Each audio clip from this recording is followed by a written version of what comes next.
लक्ष्मी नारायण जी जैसे जिम्मेदार व्यक्ति को और जिम्मेदार पद पे जो बैठा हुआ है, हल्की बातें नहीं करनी चाहिए थी।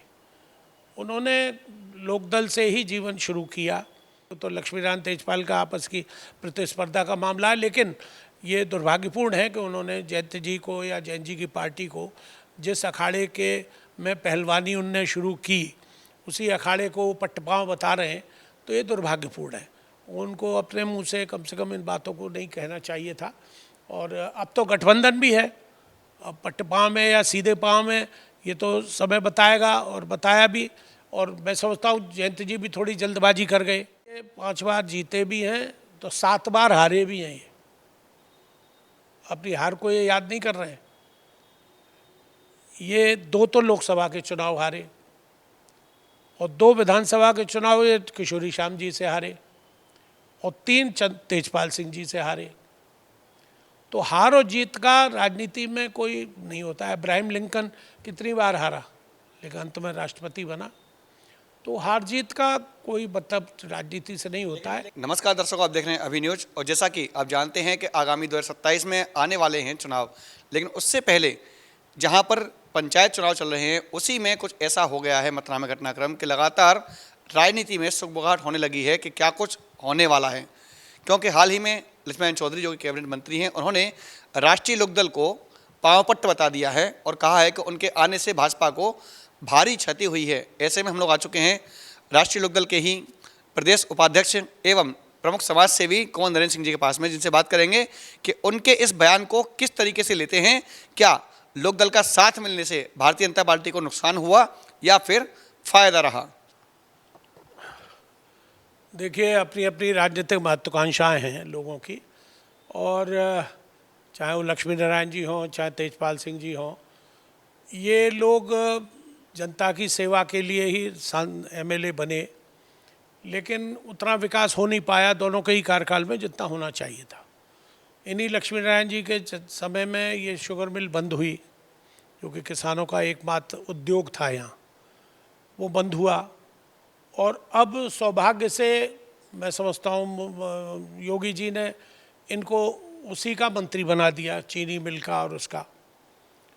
तो अब चले तब चले, अब चले तब चले। लोगों को बड़ी उम्मीद थी कि शुगर मिल चालू होगी, चूँकि अब गन्ना मंत्री खुद ही हैं। तो एक अंग्रेजी में कहावत है, चैरिटी बिगिंस फ्रॉम होम। तो इनको सबसे पहले काम ये करना चाहिए था कि शुगर मिल को प्राथमिकता से लेते। सड़क, नाली, खरंजे, पुलिया, ये तो नेवर एंडिंग प्रोसेस है, कभी न समाप्त होने वाली समस्याएं हैं। ये तो जनप्रतिनिधियों को निभानी पड़ती हैं और जितना कर सकते हैं करते भी हैं। निधि मिलती है उसके लिए, तो उसमें कहीं कोई इसके लिए तो अलग से बजट अलॉट हुआ था। लेकिन अब तेजपाल जी उन पर आरोप लगाते हैं, भाई तुम भी उनके बाद एमएलए रहे, एक बार राज्य मंत्री भी रहे, तुमने अपने कार्यकाल में क्यों नहीं चालू कराई? आपको भी तो इस बात का ध्यान रखना चाहिए था कि भाई चलो लक्ष्मी नारायण ने गलत काम किया, उसको बंद करा दिया, तो आपको चालू करानी चाहिए थी। तो इनकी आपसी प्रतिस्पर्धा है। लेकिन लक्ष्मी नारायण जी जैसे जिम्मेदार व्यक्ति को और जिम्मेदार पद पे जो बैठा हुआ है, हल्की बातें नहीं करनी चाहिए थी। उन्होंने लोकदल से ही जीवन शुरू किया, और मुझे ध्यान है चंदन सिंह को टिकट मिली थी। उन्होंने डर के मारे, चूँकि 84 में चुनाव लोकसभा का होके चुका था और मानवेंद्र सिंह जी 45 या 46 हज़ार वोटों से जीते थे, उस जमाने वोट बहुत कम थे छाता से ही। तो इनको टिकट छाता से मिली थी, तो ये डर के मारे मैं भी मांग रहा था छाता से टिकट। तो इनको लगा वीपी सिंह जी उस वक्त करता धरता थे, मुख्यमंत्री थे, तो इनको ये लगा कि इनको शायद अगर टिकट मिल गई तो मैं हार जाऊंगा। तो डर के मारे चौधरी चरण सिंह जी के पास गए और बोले मुझे मार्ट से दे दो, मैं मार्ट से भी एमएलए रहा हूँ। तो उनने नहीं, डांट दिया इनको कि नहीं, तुम्हें जहाँ से दिए वहाँ तुम छाता से भी रहे हो, डरते क्यों लड़ने से? तो वो छाता से न लेके, तो ये जो लक्ष्मी नारायण जी थे ये इनके जूनियर थे, इनकी उस पर बिस्तर पर ही बैठते थे, दोनों ही एडवोकेट हैं। तो लक्ष्मी नारायण जी जो थे चंदन सिंह जी के एक तरह से शिष्य थे या छोटे भाई थे। तो उनको न मिलके राजेंद्र सिंह जी वगैरह ने, जो उस वक्त पुराने लोकदल के थे वरिष्ठ लोग, उन लोगों ने इनको टिकट दिला दी और 600 कुछ वोटों से ये जीत गए। तो वहाँ से इनका जीवन शुरू हुआ और उसके बाद ये 5 बार जीते भी हैं। तो 7 बार हारे भी हैं ये। अपनी हार को ये याद नहीं कर रहे हैं। ये 2 तो लोकसभा के चुनाव हारे और 2 विधानसभा के चुनाव ये किशोरी श्याम जी से हारे और 3 तेजपाल सिंह जी से हारे। तो हार और जीत का राजनीति में कोई नहीं होता है। अब्राहम लिंकन कितनी बार हारा लेकिन अंत में राष्ट्रपति बना। तो हार जीत का कोई मतलब राजनीति से नहीं होता है। लेकिन यहाँ पर हार के लिए किसी, लेकिन यहाँ पर बड़ा सवाल ये है कि हार के लिए किसी अपनी ही समर्थक पार्टी पर आरोप लगाना कि उनके आने की वजह से नुकसान हुआ जबकि जीत मिली। अब वो मैं समझता हूँ भड़ास है उनकी, चूँकि लक्ष्मी तेजपाल सिंह या जयंत चौधरी आ गए। खैर उनने भी थोड़ी जल्दबाजी करी कि जिला पंचायत के चुनाव आ रहे हैं इसलिए आ गए। पिछली बार उनको 7 सीटें दी थी, 7 सीटें तेजपाल सिंह जी हार गए, उनकी पत्नी हार गई, उनके भाई की बहू हार गई। तो हार जीत तो चुनाव का एक सिक्के के 2 पहलू हैं। हार जीत तो होती रहती है, लेकिन उनको ये नहीं मैसेज जाता कि अगर ये मान लो छोड़ के पार्टी जाते किसी दूसरी पार्टी में, समाजवादी में या कांग्रेस में या बसपा में, तो एक मैसेज जाता है भाई कि पार्टी छोड़ के एक पूर्व मंत्री चाहे उनका वजूद है या नहीं है, that is beside the point. लेकिन उनको ये लगता है कि भाई एक हमारी पार्टी का वरिष्ठ आदमी छोड़ के चला गया तो कोई हमें कमी होगी, तो उनको मनाने बल करने उनका वो आ गए। अभी मैं समझता हूँ जहाँ तक विधानसभा के टिकटों का प्रश्न है, ऐसा कोई अभी न निर्णय हुआ है और न भी होना, जल्दबाजी भी है। और अभी परिस्थितियाँ राजनीति में बहुत बदलेंगी, वो बदल रहा है। कि आपने कहा कि अभी समय नहीं है और काफ़ी लंबा समय है, लेकिन क्या लगता है शुरुआत हो चुकी है? क्योंकि यहाँ से एक ऐसी शुरुआत हुई है जिसमें खुद राष्ट्रीय लोकदल ने कल ही एक प्रेस कॉन्फ्रेंस की है इसके विषय में। हाँ, मुझे भी बुलाया था, लेकिन मेरी एक डेट थी, उस वजह से अब वो जज वज नेताओं से थोड़ी खुंदक खाते हैं, तो मैंने कहा अगर नहीं गया तो कहीं सम्मन उम्मन जारी ना हो जाए ना हो जाए। तो वकील साहब ने कहा जाइए। फिर उन्होंने कहा कि थोड़ी देर बाद सुनेंगे। मैं तो चाह रहा था तारीख मिल जाती तो मैं भी प्रेस वार्ता में चला जाता। तो खैर कोई बात नहीं, वो तो एक सामान्य वो थी, वो तो लक्ष्मीनारायण तेजपाल का आपस की प्रतिस्पर्धा का मामला है। लेकिन ये दुर्भाग्यपूर्ण है कि उन्होंने जयंत जी को या जयंत जी की पार्टी को जिस अखाड़े के में पहलवानी उनने शुरू की उसी अखाड़े को पट्टपाँव बता रहे हैं, तो ये दुर्भाग्यपूर्ण है। उनको अपने मुंह से कम इन बातों को नहीं कहना चाहिए था। और अब तो गठबंधन भी है, अब पट्टपाँव में या सीधे पाँव में ये तो समय बताएगा, और बताया भी।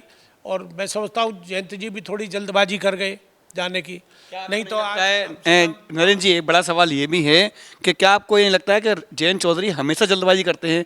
जब भी चुनाव आते हैं तो कभी भी सोचने समझने में जो समय लगता है उसको ना लेकर जल्दबाजी में निर्णय लेते हैं?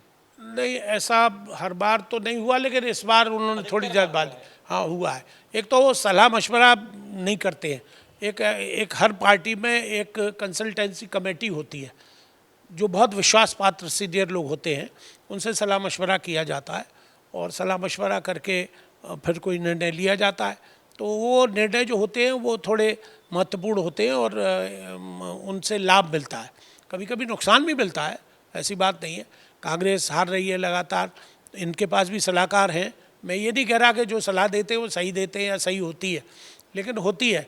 इस बार वो थोड़ी जल्दबाजी कर गए और मैं समझता हूँ आज अगर वो न जाते तो भी इंडिया गठबंधन में ही अगर रहते तो कम से कम 5 सांसद उनके पास होते और नहीं तो 6 भी हो सकते थे।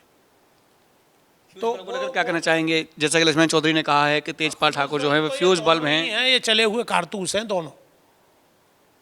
अब ये तो पैर पीट रहे हैं। मैं कल 5-6 जगह छाता में गमियों में गया था, तो वहाँ सभी लोग ये मांग कर रहे थे कि कोई नया व्यक्ति आए, आप आइए। अब मुझसे तो छाता से भी कह रहे हैं लड़ने की, मुझसे गोवर्धन से भी कह रहे हैं लड़ने की, मुझसे मथुरा से भी कह रहे हैं लड़ने की। तो मेरे लिए भी एक धर्म संकट है। हालांकि मेरी कार्यभूमि तो गोवर्धन ही रही है और मैं प्रयास भी करूँगा वहीं से मुझे टिकट मिले और जीतूँ मैं और लड़ूँ। इस बार मैं लड़ने के लिए नहीं लड़ूँगा, जीतने के लिए लड़ूँगा। आपने कहा जीतने के लिए लड़ेंगे, लेकिन एक उम्र का जो आता है कि 65 वर्ष से ऊपर जो प्रधानमंत्री नरेंद्र मोदी कहते हैं, ये केवल 75, क्षमा चाहूँगा, दोनों ही 75 से ऊपर हैं, दोनों ही 75 से ऊपर है। अगर वैसे राजनीति या समाज सेवा के लिए कोई उम्र का, राजनीति में कोई उम्र दर होती नहीं है।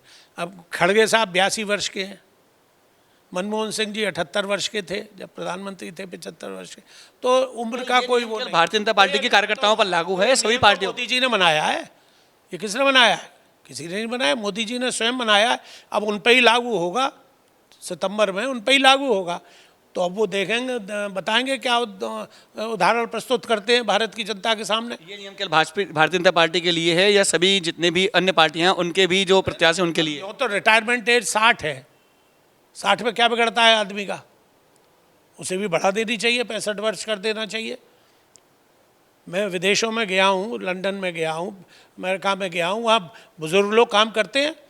मैं जिस दिन चेकआउट कर रहा था स्कॉटलैंड में, तो एक होंगे कोई 70-72 साल का आदमी होगा, बेबी मोर, लेकिन वो स्वस्थ था। तो वो हमारे जो बैग थे वो उठाने लगा, तो मुझे थोड़ा अच्छा नहीं लगा, ये एल्डरली आदमी है, ये बैग उठा रहा है हमारा। कुछ शॉपिंग वॉपिंग भी की थी, हमारे बड़े बड़े बैग थे। तो मैंने उसको no no no, you are not suppose to touch this, it is my duty, I have to lift it. और उसने साहब हमारे हाथ से बैग छीन लिए और ख़ुद उठा के रखे। वहाँ बस ड्राइवर बुढ़े बुढ़े लोग हैं जो बसें चलाते हैं वहाँ की, तो वो एज नहीं है जब तक आदमी। और फिर रिटायर एक ऐसा शब्द है, एक मनोवैज्ञानिक साइकोलॉजिकल आदमी के दिमाग पे आता है। लेकिन मैं समझता हूँ जितना आदमी एक्टिव रहेगा, जितना आदमी लगनशील रहेगा, काम करता रहेगा, जनता के बीच में रहेगा, या फैक्ट्री चलाएगा, या व्यापार करेगा, या नौकरी करेगा, प्राइवेट नौकरियाँ करते हैं लोग, तो उतना ही एक्टिव रहता है, उसके सारी इंद्रियां काम करती हैं। अभी आपने अपनी इच्छा व्यक्त कर दी है कि मैं भी चुनाव आपके बाद जीतने के लिए लड़ूंगा, तो किस क्षेत्र से चुनाव लड़ना चाहेंगे आप? गोवर्धन से? बहुत से, मुझे तो ऐसा लग रहा है कि अगर मोदी जी की तख्ता डावाडोल हुआ और बिहार के चुनाव में अगर परिस्थितियां विपरीत रहीं, तो कहीं मध्यावधि चुनाव लोकसभा का ना हो जाए, नायडू और ये नीतीश कहीं सपोर्ट विड्रॉ न कर लें। हो सकता है जयंत जी भी, 2 अपने सांसद हैं, उनको लेके बाहर ना आ जाएं, क्योंकि जीते तो समाजवादी पार्टी के उससे समर्थन से हैं। इन पे तो 8 ही थे उस वक्त, एक तो बाद में जीता है। तो ये भी वापस आ सकते हैं। राजनीति में परिस्थितियां बदलते देर नहीं लगती है। राजनीति का तो ऐसा है कि अब देखिए, एथिक्स की राजनीति तो रह गई, सिद्धांतों की राजनीति अब नहीं है, अब तो अपॉर्चुनिटी की राजनीति है। आप समझे ना? तो इसलिए ये कहना कि कब कौन किसके साथ रहेगा, कब कौन कहाँ चला जाएगा, अब कुछ नहीं। आज थरूर कांग्रेस के फेवर में बोले, माधवराव सिंधिया दिग्विजय सिंह को उठा के मंच पे ले गए, तो अब कक्यास लगाए जा रहे हैं कि वो ज्योतिरादित्य वापस आ रहे हैं कांग्रेस में। तो राजनीति में कहीं भी कुछ भी हो सकता है। आपने कहा कि आगामी चुनाव में इसका परिणाम देखने को मिलेगा, लेकिन लोकदल और बीजेपी इस वक्त वर्तमान में जो स्थितियां आज बनी हैं एक बयानबाजी को लेकर के, क्या लगता है कि इसका नुकसान किस पार्टी को होगा, भारतीय जनता पार्टी को या लोकदल को? इन दोनों के बयानों से न किसी पार्टी का नुकसान हो रहा है, न किसी का फायदा हो रहा है। तो इनकी आपसी मतभेद हैं। एक बार एक जीत जाता है, एक बार अब की लगातार 2 बार वो जीत गए, तो अगली बार हो सकता है एंटी इनकम्बेंसी की वजह से कोई तीसरा जीत जाए। तो ऐसा कुछ नहीं है कि इनके बयानों से लोकदल पे फ़र्क पड़ रहा है या बीजेपी पे फ़र्क पड़ रहा है, ऐसा कुछ नहीं है। अब या तो हो सकता है कि बीजेपी वालों ने इनसे कहलवाया हो, मुझे तो कभी कभी ऐसा ही संदेह लगता है कि ये लक्ष्मी नारायण चौधरी सीनियर आदमी हैं और योगी जी के बहुत प्रिय हैं और बहुत निकट हैं योगी जी। मतलब ये समझ लो ये योगी जी की आत्माओं में बैठे हुए हैं, गौ सेवा कर रहे हैं, मठ में भी सेवा गऊओं की जाके करते हैं ये। तो ये तो विश्वास पात्रों में से है। तो इस तरह से जिम्मेदार व्यक्ति को इतनी हल्की बात अपने गठबंधन दल के बारे में कहना मैं समझता हूँ उचित नहीं था, और उनको शायद ध्यान भी नहीं है। मेरे लिए भी उन्होंने कहा है कि मैं लोकदल से लड़ा था और मैं कांग्रेस से लड़ा था। इनकी जानकारी में इजाफा कर दूँ, मैं कांग्रेस से लड़ा था और वो उनका मानवेंद्र सिंह जी का बेटा लोकदल से लड़ा था। तो वो भूल गए होंगे, एज फैक्टर भी है थोड़ा सा, लेकिन उनको ध्यान नहीं रहा।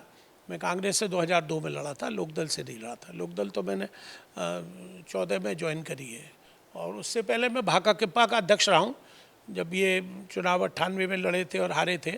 तो उस वक्त एक सवाल और भी है कि लोकदल से जब गठबंधन चल ही रहा है, तो ऐसे में क्या लगता है कि मथुरा विधानसभा में, यानी कि मथुरा की 5 विधानसभा सीटें हैं, इनमें से कुल कितनी सीटें लोकदल के खाते में जाएंगी?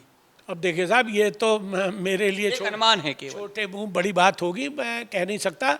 लेकिन लोकदल का बाहुल्य एरिया है तो ये है ही। यहाँ से मिसेस गायत्री देवी चुनाव जीत चुकी हैं गोकुल से, और एक बार तो 6 में से 5 सीटें लोकदल की थी। देवी चरण अग्निहोत्री मथुरा से जीते थे लोकदल के समर्थन से, जब चरण सिंह जी जिंदा तो चरण सिंह जी की बात और थी, हालांकि उतना मेहनत और प्रयास और भागदौड़ न तो चौधरी अजीत सिंह जी कर पाए और न जयंत जी उतनी मेहनत कर रहे हैं।